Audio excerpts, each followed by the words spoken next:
नमस्कार, मी स्मिता सैंदनकर. लेखिका माधुरी साकुळकर यांच्या तिची कथा या पुस्तकातील स्त्री आत्मचरित्रांचा मागोवा आपण या सदरात ऐकणार आहोत. त्यातील पहिलं आत्मचरित्र आहे साम्राज्य बुरख्यामागचे. लेखिका कार्मेन बिन लादेन, मेहता प्रकाशन. ऐकूया साम्राज्य बुरख्यामागचे. साम्राज्य बुरख्यामागचे, इनसाइड द किंगडम, हे ओसामा बिन लादेनच्या वहिनीचे कार्मेन बिन लादेनचे आत्मचरित्र. काबुलीवाल्याची बायको, नॉट विदाउट माय डॉटर यांच्याच रांगेतलं आणखी एक आत्मचरित्र.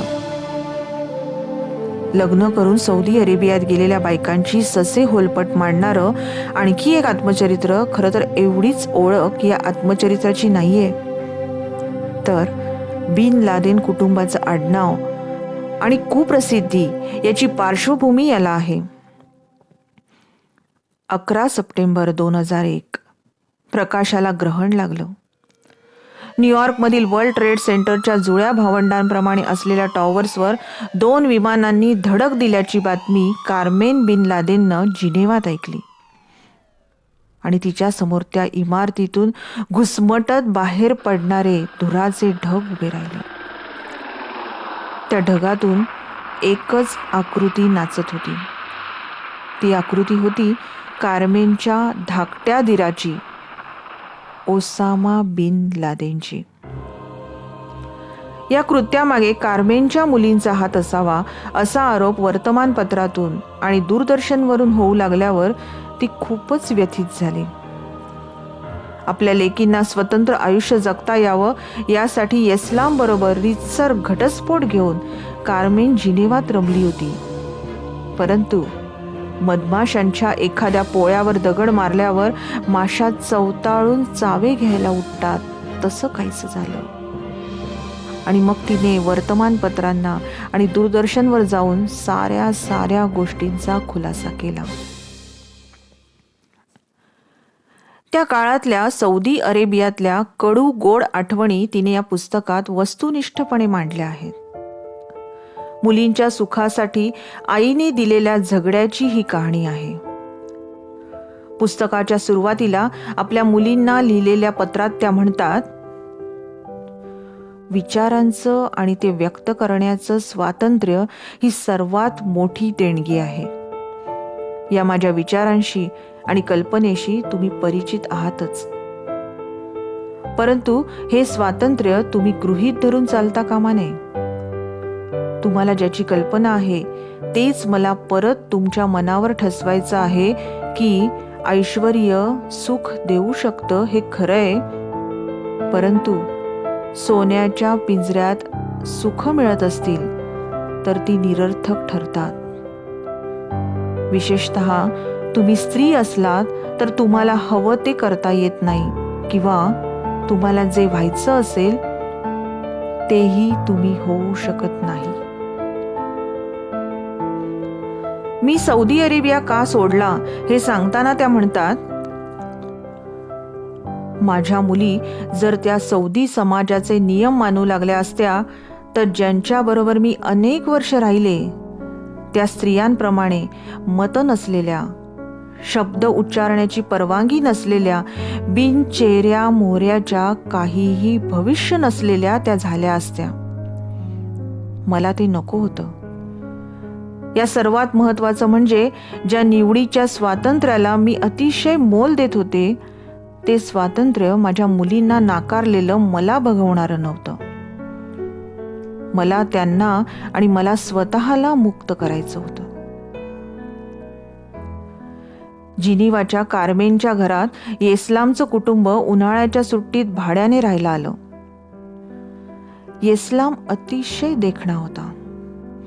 त्या इस्लामच्या प्रेमात पडल्या. इस्लामने मला 24 भाऊ आणि 29 बहिणी असल्याचं सांगितलं.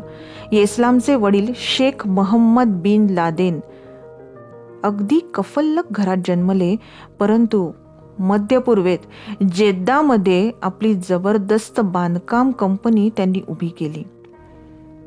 राजाचे राजवाडे आणि महाल या गृहस्थाने बांधले. मक्का मदिनातील बांधकामं त्यांनी केली. इस्लामच्या पवित्र स्थानांचा जीर्णोद्धार त्यांनी केला आणि पृथ्वी तलावर कुणीही केले नसतील एवढे कष्ट या इसमाने केले. त्यांना 22 बायका होत्या. अरेबिक भाषेत स्त्रियांना हिरमा म्हणतात आणि तो शब्द हराम म्हणजे पाप या शब्दातून आलाय. या स्त्रीच्या आयुष्याचा प्रत्येक क्षण इस्लाम धर्मातील रूढी, रीतिरिवाज आणि कर्मकांड यांच्याशीच निगडीत होता. प्रत्येक बाब हराम आणि पापाची वाटत होती. जेव्हा एखादी गोष्ट पापाची नसलीच तर आबे म्हणजे लज्जास्पद होती. संगीताशी मैत्री हराम, रस्त्यातून चालणं हिंडणं आबे, घरातील पुरुष नोकरांशी बोलणं आबेच, कुटुंबाशिवाय बाहेरच्या परपुरुषाला दर्शन देणं हराम. सौदी अरेबियातील आपल्या जीवनाबद्दल कार्मेन म्हणते, रिकाम टेकडेपणात आणि रीतेपणात मी बुडत चालल्याचं मला जाणवत होतं. एखाद्या ग्लासच्या भांड्यात, अगदी मऊ मऊ काचेच्या भांड्यात एखाद्या माशाने संथपणे पोहत राहावं, तेही बाकी करायला काहीच नाही म्हणून. हवेसाठी धडपडावं अशा काही उद्देश नसलेल्या गोल्ड फिश सारखी माझी स्थिती झाली होती. सारं काही होतं, फक्त मोकळी हवा नव्हती. होतं ते गुदमरणं. असं कंटाळवाणं निरुद्देश जीवन जगताना मी अगदी विटून गेले होते. कोणतीही सौदी स्त्री नवऱ्याच्या संमतीशिवाय काही म्हणजे काही करू शकत नाही. ती बाहेर जाऊ शकत नाही की शिकू शकत नाही. स्त्रियांनी वेगळं, अलिप्त आणि आज्ञेत राहिलं पाहिजे. आपल्यावरची मर्जी खप्पा होईल किंवा चटकन घटस्फोट दिला जाईल ही भीतीची तलवार सतत त्यांच्या डोक्यावर टांगती असायची. कार्मेन म्हणतात, माझा तर असा समज आहे की या स्त्रिया कुराण किंवा कुराणावरील पुस्तकाखेरीज इतर काहीही वाचत नसाव्यात. माझ्या कुठल्या जावेने किंवा नंदेने कधी पुस्तक हातात घेतल्याचं मला कधीच दिसलं नाही.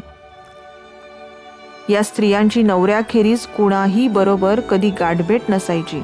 नवऱ्याबरोबर असल्या तरीही या कोणत्याही विषयावर कधीच बोलायच्या नाहीत.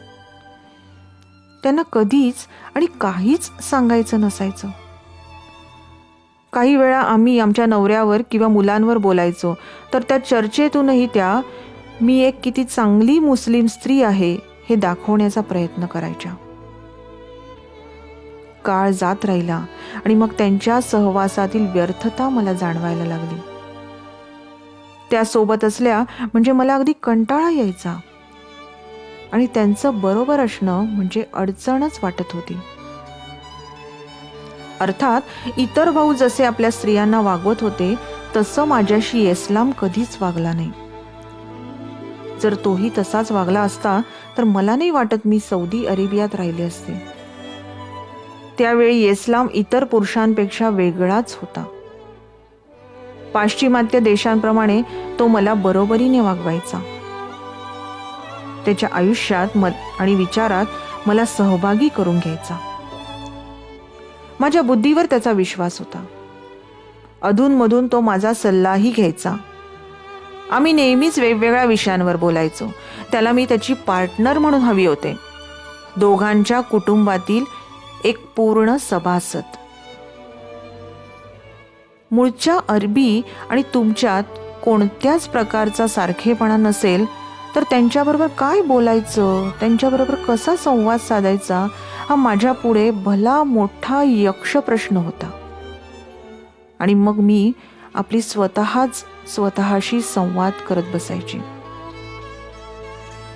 अमकी खूपच भाविक आहे ना. धर्म हेच तमकीचं विश्व आहे. ती संगीत ऐकू शकत नाही. हिला नवरा घराबाहेर पडू देत नाही. ही नुसतीच मुलांना जन्म द्यायचं काम करते. काय या साऱ्या मुलींचं आयुष्य आहे. नाजवा किंवा कुणीतरी माझ्याकडे बघून मनातल्या मनात म्हणत असेल, बिचारी कार्मेन, ती तर नरकातच जाणार, दुसरं काय.